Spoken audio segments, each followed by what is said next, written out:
हिवरे बाजार या गावी आपण आहोत। ही हिवरे बाजारची शाळा आहे। 2021 साली ही शाळा बांधली गेली। राज्यपाल महोदय स्वतः या शाळेच्या उद्घाटनासाठी आले।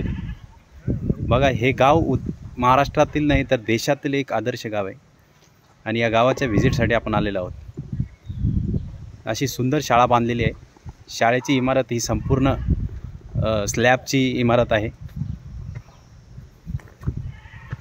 सपकाळ सर, काय म्हणशाल, कशी वाटली तुम्हाला गावाचा विकास कशा पद्धतीने केला? म्हणजे या गावाचे शिल्पकार आदरणीय पोपटराव पवार साहेब यांची मेहनत आणि आदर्श गाव म्हणजे काय की अगोदर त्यांनी आदर्श व्यक्तिमत्व आहे आणि व्यक्तिमत्वातून त्यांनी आदर्श समाज घडवून हे गाव त्यांनी तयार केलेले आहे। बिलकुल। काय सांगाल सर, काय खासियत तुम्हाला गावाची दिसते?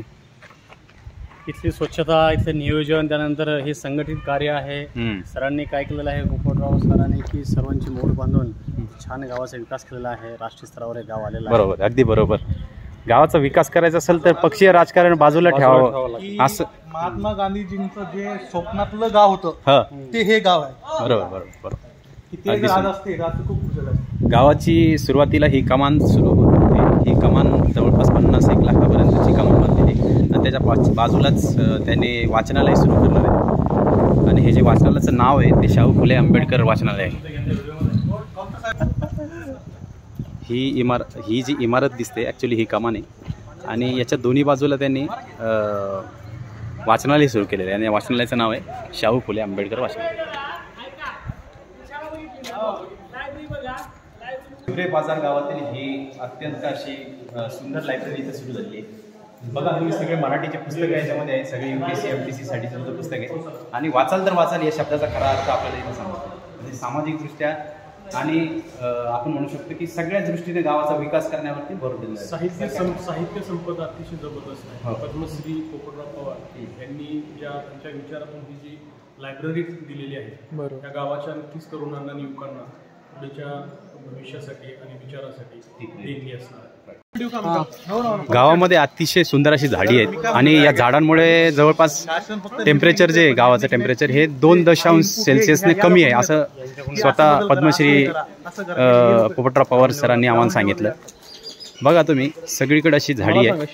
स्वतः हे सभागृह बांधलेलं आहे गावाने, म्हणजे काही कार्यक्रम करायचे वगैरे असतील तर, आणि हिरवगार गावातील रस्ते सिमेंटचे आहेत। सेपरेट फुटपाथ सुद्धा गावामध्ये आहे। हे समारंभ करण्यासाठी हा एक हॉल त्यांनी तयार केलेला आहे। गावातील कुठलेही समारंभ करायचे असेल, लग्न कार्य वगैरे, त्याच्यासाठी हा हॉल तुम्ही यूज करू शकता। कोटवार सर, काय सांगशाल? माने सर आपल्या सोबत आहेत। माने सर, काय वाटतंय तुम्हाला, काय करावं असं वाटतंय? तुम्ही पुढे जाऊन या गावात येऊन आम्हाला खूप आनंद होत आहे। काय प्रेरणा घेऊन जाशाल स्वतःच्या गावासाठी, काही विकासासाठी? जे काही शासनाकडून पैसे मिळतात त्यांचा योग्य उपयोग जर केला तर गावांचा विकास नक्की होईल। आपण जास्तीत जास्त प्रयत्न करून ते साकार करूया। अच्छा अच्छा। आजचे डे ऑफिसर सर, काय सांगशाल, काय इथनं एखादा मेसेज घेऊन जाणार तुम्ही?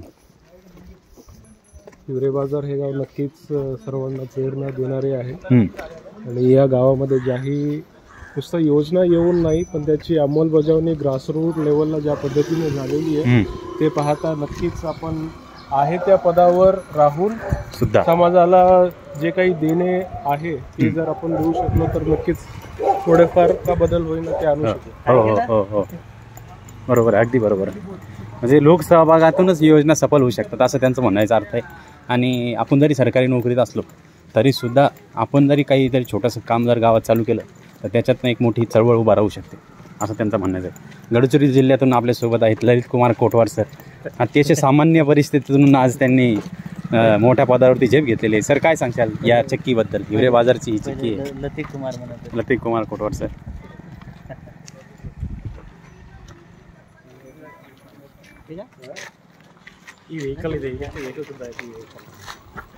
स्वतः शामराव सपकाळ